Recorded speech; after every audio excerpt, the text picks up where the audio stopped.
back through RAS-2. You have to go back through RAS-2, which is 3 weeks. It's not that hard, but it's a leadership and training course, and you got to do all the physical stuff. You got to meet all the standards, same standards that everybody else has to meet. There's no if, ands, or buts about it. You got to do that. Every time you go to a new leadership position, you have to go back through RASP from squad leader on, okay?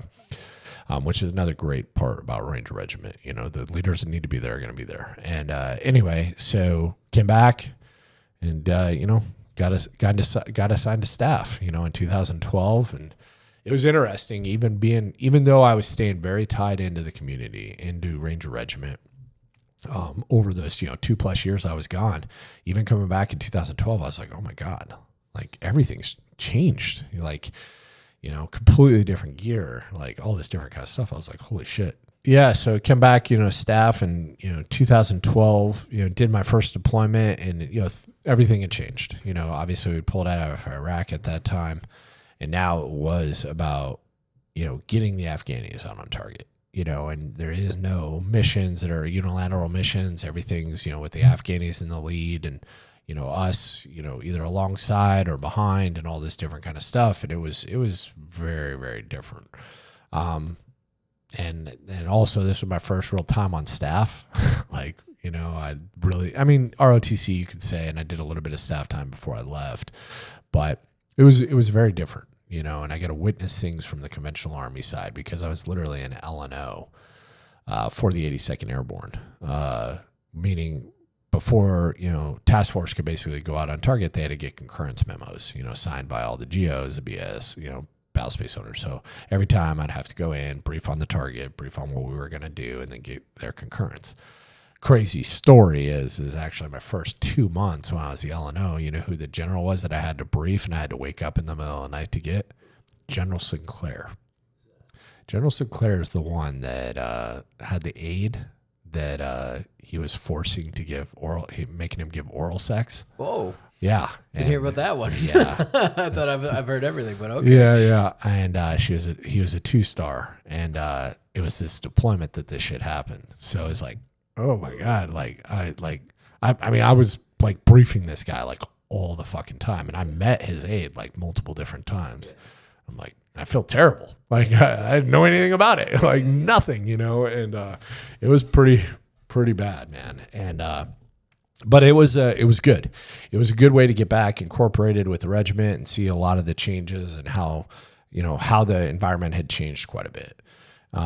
Came back and, then, took over Charlie Company 275 as a first sergeant. And the deployments were very different, but the mission set changed, which made us change the training. And we did a lot of awesome training. But at the same time, we'd also saw the effects of the war. And the reason I highlight this is because it was a huge leadership lesson for me. Is, when so I was getting ready to take over Charlie Company, and the sergeant major at the time was my good friend Bernie Felino, and he's like, dude, your fucking company, man. He's like, your company has more DUIs, domestic violence, and other issues than all the other companies combined. I'm like, holy shit. Okay. He's like, you got to get in there. We got to figure out what's going on. We got to fix this stuff. Like, it's pretty bad. Right. And so my first weekend, literally my first weekend as the first sergeant, a dude got 3 DUIs. The same dude on the same motorcycle in the same parking lot. No, this was off post. And I still don't even know why they didn't arrest his ass the second time, And I was like, okay, we got a problem here. And, the platoon sergeants would like come into my office, and they would have, it'd be like 3:00 in the afternoon. They'd have beer, and I'm like, what are we doing here? Like on Fridays, like, okay, that's fine. Like, it's Friday, have a beer before you go home. Like, no issues with that. Right. They did like beer calls, like late at night, and the NCOs would like stay late and fucking get drunk and pass out. I'm like, okay, we have an alcohol problem is what we have. And, at the time, just not kind of realizing what was going on, but it was just a lot of these guys were burnt out, going back to what you were kind of talking about, man, these guys had been at it, for a very long time. And, the fatigue from the war, the fatigue from the training, all this different kind of stuff. And, it was a way to deal with things. It was an outlet, but they were doing it as an organization. So these new guys that had never even deployed or had deployments that, really hadn't done a whole lot, they were just being indoctrinated into this. And it made me reflect on when I first showed up to 275, to my platoon, that my leadership was more concerned about where they were going to drink that night or when they were going to start drinking than training. And don't get me wrong, they trained their ass off. They were some of the best trainers I've ever met in my life, were in that company. They were all the platoon sergeants and everything, but we had this problem with alcohol. It was really bad. And so the company commander at the time, he was only there for a couple weeks, and then John Stahaley came over with me. And him and I had been working the last 2 years on staff together. And I was like, so before he even got over there, take over the company, I'm like, we have to basically remove all the alcohol from the company. We got to get rid of the bar, and we got to make it a dry zone. And I can't remember what event was coming up, like a Christmas party, or maybe it was a summer party or something like that. Like, we need to make it a dry event. And so he comes over, and he trusted me, man. I got to give the man credit. Like, that's not a good way to start as a company commander. That's a terrible fucking idea, right? So we did it, and we put it out. Hey, get rid of all the alcohol in the cough. The whatever party, summer party or whatever it's gonna be dry. That no alcohol is gonna be allowed. And I'll never forget. I always show up work earlier than everybody else. So I usually show up to work about 4:30. Okay, 5 o'clock every morning, because I like to get a bunch of shit done before everybody starts showing up and the chaos ensues, right? And over the back of the cough was a giant flag that said the beatings will continue until morale improves. And I'm like, oh, fuck. Shit. And I'll tell you, man, it was mutiny for a while there. But after a while, everything started to kind of clear. The fog started to clear. Guys started to see what we were capable of doing. Leaders, more importantly, started to realize, their time wasn't getting eaten up dealing with all these idiots that were getting in trouble. And how all these legal issues and all this different kind of stuff, just over time, it really started to, and they're like, oh shit. And, it really, I don't want to sit there and say that it changed the company, but it was a very, very important leadership lesson that you have to make hard decisions sometimes that people are not a fan of. I expected my tires to get slashed. Dudes were fucking pissed, man. It was not good. It was not a good environment. I was expecting to get my ass kicked, basically. But, leaders bought in, and it paid off. And that company, man, I'll tell you what, I've been a part of a lot of amazing organizations, but the dudes that have come out of that company and went on and did amazing things across the Army, and also, there's one, actually one of the squad leaders. He was one of the lead freaking, I don't know what you call it. I can't even say what organization it was, but basically he's one of the team leaders for the P. Diddy raids. The P. Diddy raids? Yeah, when they raided his compounds and stuff like that. Yeah, he was, yeah. Just recently. Yeah. So, he, fuck, man, he's got some stories about that shit. Yeah. He's That's like, not out there publicly. yeah, no, never. Obviously. Yeah, it never. A lot of it probably never will be, or I don't know how that shit works, but yeah, we had some interesting conversations about that stuff. But the point being is it was amazing, to come back and to see how the regiment had continued to evolve, and to be a Ranger First Sergeant, what an unbelievable experience. And truly amazing individuals. We got to do a lot of stuff. The deployments were very different, though, and it was unfortunate, because a lot of those guys joined thinking it was going to be like what it was in the early days, and now they go over and we're having to do just all these different kind of missions, and it's not the same. That's not what you joined for, and so it was a little frustrating, for a lot of those guys. I often joke that we ruined a generation of Rangers because, from that 06 to 11 time frame, it was just balls to the walls, crazy shit, kicking in doors and, closing with and destroying the enemies of the country. And, so those guys expected that to continue. And then everything started to change.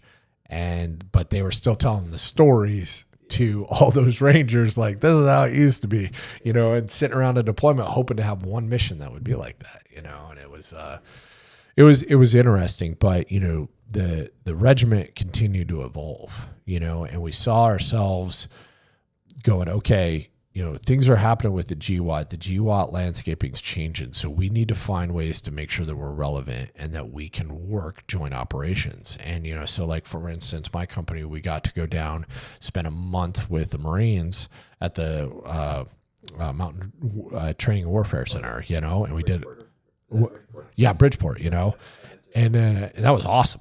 We had a great time with the Marines down there. Condensed package, but it was Yeah. So it was really, really fun. It was a really good training exercise. And plus, but, we demonstrated to the Marines, like, hey, here's what's Rangers are capable of, because they didn't really understand, I remember sitting in the, so we do like, you do 2 weeks of like field training, so you're just basically out, it's not tactical. You do like some tactical stuff. It's like, how do you live in the mountains? Yeah, basically, how do you ski, snowshoe, survive, in the cold weather, and other guys are going through like sniper training and cross country training and all this different kind of stuff, and rock climbing, all this stuff, and then you come back from that, and then you get ready for the large FTX portion, right? So I remember sitting in this brief, and the brigade commander, the Marine brigade commander, and all his commanders are sitting around this table, and we're starting to do COA development, for the mission. And so he's like, okay, so here's kind of what I'm thinking. He's like, this company, you guys are going to go in first. You guys are going to go in here, ba, ba, ba, ba, ba, ba, ba. And, we're like, what about us? Because I had a company worth of Rangers with me. He's like, yeah, we're going to keep you guys on like a QRF role, and you're going to do, you guys are going to do this. And we're like, okay, and I kind of told the company commander, I was like, now's not the time. Don't dime him out in front of everybody, So anyway, they finish up, and like we're going to go into COA development. Okay, now like working out the intricacies and back brief him and all this different kind of stuff. And so he goes up to like the board, it's got the map of the whole training area, enemy locations and all this. And I was like, hey sir, I was like, what's really, really important to you in this training exercise? And I remember him like looking down at me. He's like, why is this first sergeant talking to me? The Marine Corps is very different. Way different. I didn't know that. I mean, I kind of knew that, but you don't have an appreciation for it. Like, I'd never worked with the Marines. I'd worked with Marines a lot, but not enough to really have an appreciation for that.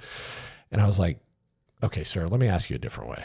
Like, what do you're a brigade commander. Is this your first major training exercise with your whole brigade? He's like, yeah. I was like, okay, so let me break this down. If you're not super successful here, the chances of you getting a top block and then getting a second command and being able to be eligible for colonel is probably not very likely, right? And he's like, how the fuck do you know this? I was like, I know this. Okay, so back to my question. Yes, you want to get great training. I totally understand that. Like, and you want your Marines to be prepared. I got that. But the bottom line is you want to fucking win, right? I was like, here's what Rangers do. And I give him like just a very brief overview of what we're capable of doing and what we were training for. And our train-up plan actually for mountain warfare, we'd spent a lot of time training up for it up in Mount Rainier and doing all this different kind of stuff. I was like, sir, if you want to win, put us in first. Let me show you what we can do in the first 24 hours. And then after that, you can employ us however you want, basically, And I'll tell you, man, I will give that guy credit all day, because when he briefed after the decision brief of what his plan was, which was to put us in, cycle the birds back, and then start picking up Marines and basically just letting us go. Dude, his company commanders, like I was like, oh my God, oof. Like this. I mean, they were like, you're gonna fucking do what? Marines are first in. I mean, fine. Okay. I get that. Right. But you have to understand like what we're training for. These guys had just come from, it was 1st Brigade. So where's 1st Brigade? You got for 1st Marine Regiment? That might be East Coast. I think so. Well, I just know they come from somewhere warm. Or no, they'd just come off of an exercise. Oh, okay. So they weren't even like, they were sucking because it was Probably cold. come from 29 Palms. Yeah, maybe. or something like that. Maybe. I don't know. Something like that. Yeah, yeah. We'd been training all fucking winter. All winter we'd been doing this. So like the winter portion of it and the weather and everything, it was like nothing for us. We'd been doing that all winter, right? We had our equipment, like we had all this stuff, like, right? You know, we weren't using the equipment. Some were, but most of it, we weren't using the equipment provided by the school, right? Yeah. So anyway, we went in light. You know, we went in, you know, it's supposed to be, 7-8 days, whatever it is. You know, we knew we could probably get at least 2 resupplies at some point. We had all the water purification stuff that we needed and everything else. And basically I told my guys, I said, hey, before we took off, I said, if there's a single heat cat, the team leader gets fired. That's it. Right? That's all my only rule. Okay. And anyway, we seized the final objective for the entire mission within 36 hours. The Marines hadn't even gotten into like their final assault lines where they were supposed to go through to push. We were so far ahead of the Op 4 that they tried to stop us, but the walker that was supposed to be with us, he couldn't keep up. We had to leave him behind. So they couldn't like tell us to basically stop. So the Op 4, we were in the final assault line, or I'm sorry, the final objective. We'd seized it. We dominated the terrain. We had all of the OPs out, snipers out, mortar, sector, like all this stuff. They basically brought all the Op 4 they had available to assault us on this giant hill. Honestly, the snipers killed all of them, like before they even got like within 500 meters of the target and everything. And it was really good there, and we basically camped out for like 4 days after that, and it actually kind of sucked. I got sunburned as fuck, Yeah.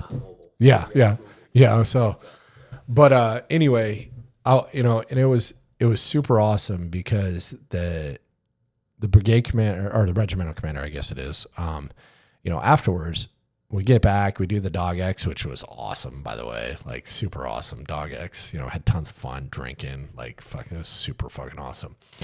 He's like, hey, he told the company commander, he's like, hey, get your whole company together before you guys leave today. So we get them all together, and dude, man, is a Marine lieutenant colonel or a colonel or whatever he was. He steps in front of a Ranger company man. He goes, I've never seen some shit like that. You are the baddest motherfuckers I've ever seen. You guys are awesome. I would train and I would fight with you guys any day of the week. And I mean, it was like, fuck yeah. Because I mean, Rangers really do have appreciation for Marines, because even though we're different, in a lot of ways, the mentality of, once a Marine, always a Marine, small unit, tight brotherhood. It's the same in the Ranger Regiment. It's the exact same, and given the specific training and the clear task, and then also, a little bit of, how we train our leaders, Marines would be the exact same, like, same selection standards and stuff like that, So anyway, it was, I went really deep down that hole, because you're a Marine, so I wanted to go deep down that hole. It was really fun. We had so much fun with those Marines, but the point I was really trying to make is that we had to train a lot in different ways and with different units, because we needed to make sure, because you have to understand, Rangers have been stood down after every conflict. Yes, they stood them up in 1974, but it still could happen. Ranger regiments aren't cheap. They're fucking expensive. So being relevant and maintaining our relevancy even after the close of the GWAT, we had to show that, and it took a lot of work, and a lot of cross training and everything else, and basically we had to show these other organizations that, sister organizations and other branches that, like, hey, and when you have a ranger, a ranger element working with you, they're a huge asset, and they can really be a force multiplier. And now you see it, and I mean, Ranger Regiment, the things that they're doing across the globe, it's unbelievable. It's really fucking unbelievable.